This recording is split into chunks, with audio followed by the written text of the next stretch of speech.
All right, buckle up because we're going deep today. We're diving into Secret Talks with Mr. G. Uh-huh. This book, it's a collection of, well, secrets, I guess.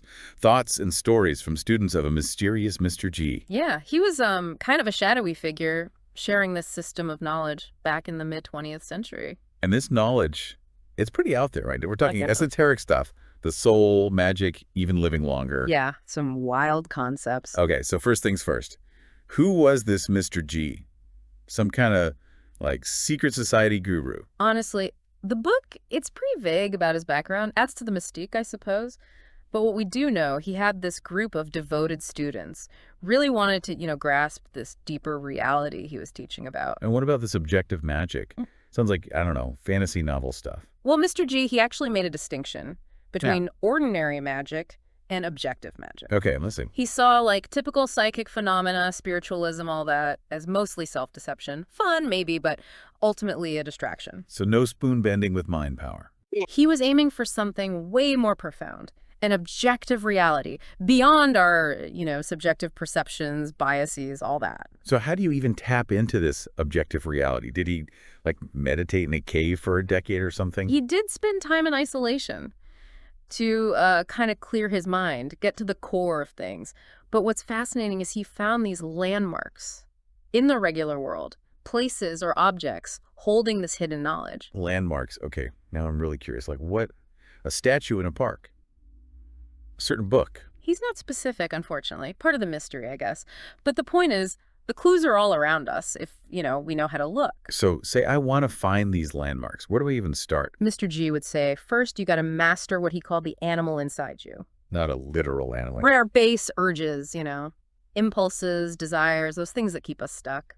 Procrastination, bad habits, all that. So, like, denying all those urges. It's not about denial, exactly. He talked about this intense 3-month struggle to gain control over the animal. 3 months. Sounds intense. But get this, he actually recommended bargaining with it. Making deals with our inner demons. That's a new one. You use little rewards, a bit of, cunning, to kind of trick the animal into submission. It's more about awareness, making conscious choices, rather than being ruled by those impulses. I see why he was so picky about his students. This isn't for the casual dabbler, is it? No, he wanted folks who are all in, dedicated. Actually, he had this idea for special clubs. Not your average social club, though. Entry had to be earned. Okay, that was the entry fee. A secret handshake. A blood oath. Nothing like that. But you had to have a center of gravity question, something truly important to you, driving your search for knowledge. No room for idle curiosity, huh? And here's another twist. Mr. G insisted everything in these clubs had to be paid for. Wait, knowledge with a price tag. Why is that? It seems to be about the idea that, real knowledge isn't free. It requires investment, not just interest. So if I really want to understand something, gotta be willing to put in the work, huh? That seems to be the message. And it leads to another big idea, that even our animal, as messy as it can be, it operates according to laws. You're saying even my midnight ice cream cravings are following cosmic rules. He saw it that way, called it law conformable. These laws, they come from a higher world and connect to us through, our bodies. Okay, now this is getting a little mind-bending. Higher worlds, cosmic laws. But here's where it gets wilder. He suggests that animals, like all animals, can be influenced by these laws from higher and lower worlds. Hold on, are we saying animals have some kind of spiritual connection? It's like a whole different way of looking at behavior, human and animal, this invisible web of influences shaping our actions. Yeah, and how does this connect to, like, personal growth? Mr. G wasn't just theorizing, right? You got it. He was all about practical application. One of his key teachings in that sense was the law of octaves. All right, break that down for me. Law of octaves, what's that all about? Like a musical octave. Each note, it's a stage in a process. The point is, actions, processes in life, they don't just unfold smoothly. There are these intervals, need external shocks to keep going. Shocks? Like what? Think of it like missing notes in a song. Yeah. To keep the music flowing, gotta add those back in. Same with life. We need to consciously bring in those shocks, new experiences to break out inertia and get to that next level. So intentionally shaking things up, getting out of our comfort zones. Exactly. And this ties into his ideas about education. He believed kids are naturally full of essence, But society, it kind of diverts them, develop this false personality, hiding their real potential. So conforming instead of following their own path. He actually envisioned schools that would use specific shocks at key ages to prevent that diversion. Now that's a radical school system. What kind of shocks are we talking about here? He doesn't get into specifics, but the idea is discomfort, disruption, those are vital for growth. So life's not meant to be easy. It's about challenging ourselves to evolve. Interesting. Did Mr. G have anything to say about, conscience? He did. And it's pretty different from, typical morality. He saw true conscience as a guide to act in line with a higher purpose, not just like following rules. So it's less about societal norms, more about an inner compass. He thought it was about developing a real center of gravity inside, this inner stability, not swayed by external pressures. Okay, I'm starting to get a sense of Mr. G's philosophy here, but there's got to be more, right? What else did he have to say about, well, being human? Oh, get ready for this one. He called the human body a cosmic pumping station. A cosmic pumping station. Seriously, what in the world does that even mean? He saw the body as this constant flow, pulling in energy, substances from different levels of reality, processing, refining them. So we're plugged into some universal energy grid. That's the idea. But he warned, if our attention's all over the place, it messes with that flow. He even used the example of parents focusing too much on a child, almost smothering them, said it could actually harm the kid. Huh. Powerful analogy. We got to learn to manage our energy right Yeah. internally and how we interact with others. Right. And he got pretty real about the, well, less glamorous side of things. Talked about 3 kinds of shit. Leftovers from food, air, and impressions. Gotta consciously get rid of those. Okay, not going to forget that image anytime soon. But I get it. Clearing the clutter. Physical, mental, emotional. Exactly. And this ties into his idea of forming real centers within ourselves, not the fake ones we pick up as kids. So going from ego-driven self to something more authentic, more grounded. He thought we got to shift our impressions from personality to essence, like moving from surface level to deep understanding. And this is where his law of work comes in, right? Yep. The law of work, it operates differently than the laws for, everyday life. It's about aligning with a higher purpose. He mentioned science of obligation and science of impersonal suffering. Impersonal suffering.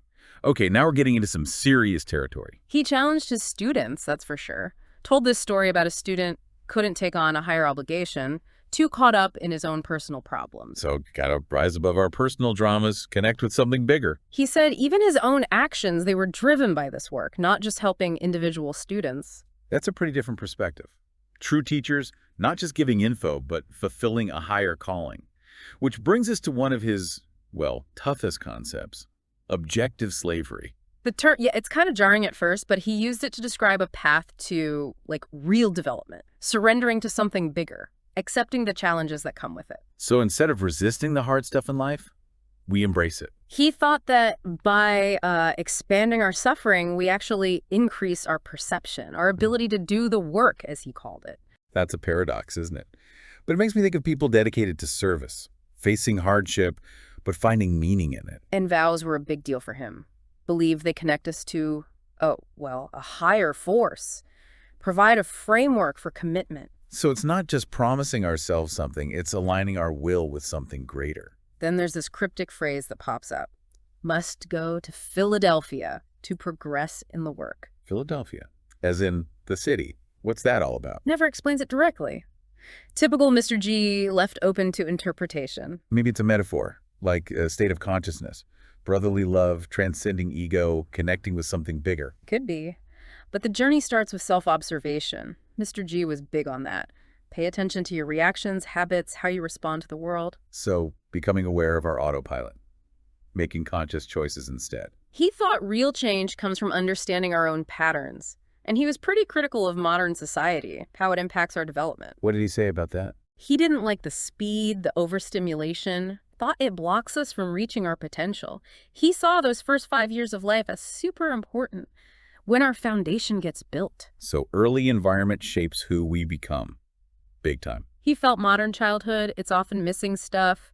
The diverse experiences, interactions, that were common in older cultures leads to limited development. Like we're only using a tiny bit of what we're capable of. And that brings us to his idea of types. We develop certain patterns, behaviors based on those early So experiences. we're like categorized from a young age. These types, they can help us understand ourselves and other people, but he warned against getting too stuck on a specific type. It limits us. So recognize our tendencies, but don't let them define us. He also went into the subtle stuff, like the astral body. He called it the Kedjan body. Astral body, you mean like out-of-body experiences and stuff. He described the Kedjan body as formed from higher substances in food, air. And we got to consciously absorb those. So it's not just what we eat, but how. Even gave this example, like consciously observing a meal, colors, textures, smells, sounds, even who you're eating with. Bringing mindfulness to eating, not just stuffing our faces. And by doing that, we actually help develop the Cajun body, the astral body. Okay, I see the connection. But what about the soul itself? Where does that fit in? Mr. G, he had some very specific ideas about the soul. Pretty radical, actually. He didn't think we're born with one. Said it's something we develop through effort. So not a given, but a potential. Got to work at it. He told this incredible story about meeting a being, offering him knowledge about soul development. Sounds like a mystical vision. What did this being say? Emphasize that we create these enabling substances inside us for soul formation, but we waste them easily on silly things. Like a precious resource we got to be careful not to squander. Mr. G came back to that point later, said the devil is willing to help us develop a soul, thinks we'll probably fail, and it'll become his. Wow. That's dark. But it makes the point, right? This work is serious business. So how do we even develop a soul? Any practical advice? He had some interesting thoughts on that. He said making the physical body passive, it can actually push those enabling substances upwards towards the soul. Passive, like meditation, that kind of thing? He suggested intense physical work done consciously could also produce those substances. So it's not about mindless labor.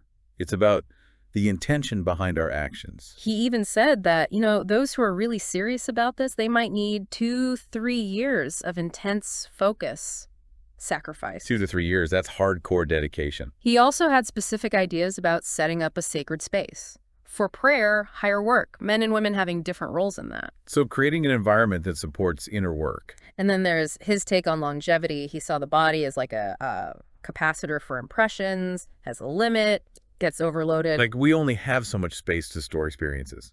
He thought modern life, with all the stimulation, information overload, it drains that capacity faster, shortens our lifespan. Burning through our energy too quickly. He was all about slowing down, using all our centers in a balanced way. Finding a more sustainable rhythm for life, huh?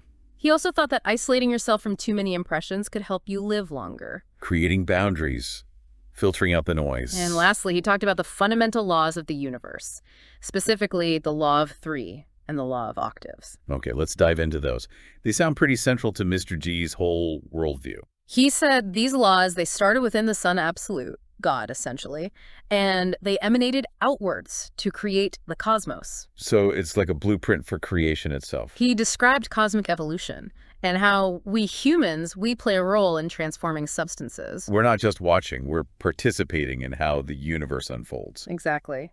And finally, he shared his love for sacred music, especially ancient melodies. So not exactly your top 40 hits. He thought those melodies had objective qualities, could harmonize the listener. Like a vibrational frequency resonating with us on a deep level. He contrasted that with modern music, which he saw as more subjective, potentially even harmful. He even talked about deciphering ancient musical notations called kaises, used for these sacred songs. It's like rediscovering a lost language through sound. He believed that ancient music, folk songs especially, had these objective qualities, beneficial to the listener. So it's not just about taste, but about the music itself. Right. And it brings us back to Mr. G's emphasis on self-observation, recognizing our animal. That primal force can either lead us astray or towards our potential. Exactly. Makes you think, what all this modern life, the noise, the distractions, what's it doing to us, to our souls? Yeah, Mr. G, he was definitely concerned about that. Thought modern society kind of pulls us away from, those deeper parts of ourselves. And this objective slavery thing, as tough as it sounds, it makes you consider like the power of aligning with something bigger, beyond just ourselves. Finding purpose, meaning, outside our own desires. We've covered so much in this deep dive, the animal, Philadelphia. It's almost like, whoa, information overload. But in a good way. Mr. G's system, it is complex, layered, but what I find really interesting is how much he emphasized like the connection between everything. Yeah, he saw us humans as a, like, microcosm of the universe. Yeah. Same laws, same principles. And if we understand those laws, then, well, maybe we can unlock our true potential, be part of something much greater. Like we're all notes in this, I don't know, cosmic symphony, and every effort, no matter how small, it contributes to the harmony. But remember, Mr. G, he was adamant about this. True knowledge is earned, not given. Right, it's not about passively absorbing info, it's got to be active. Yeah. Wrestling with ideas, making them your own. He wanted his students to be seekers, not just followers, and Yeah. that takes effort, discipline, and a willingness to challenge yourself. Stepping out of that comfort zone Yeah. into the unknown. Which brings us back to Philadelphia. That riddle. It points to something, doesn't it? It feels like a state of being almost.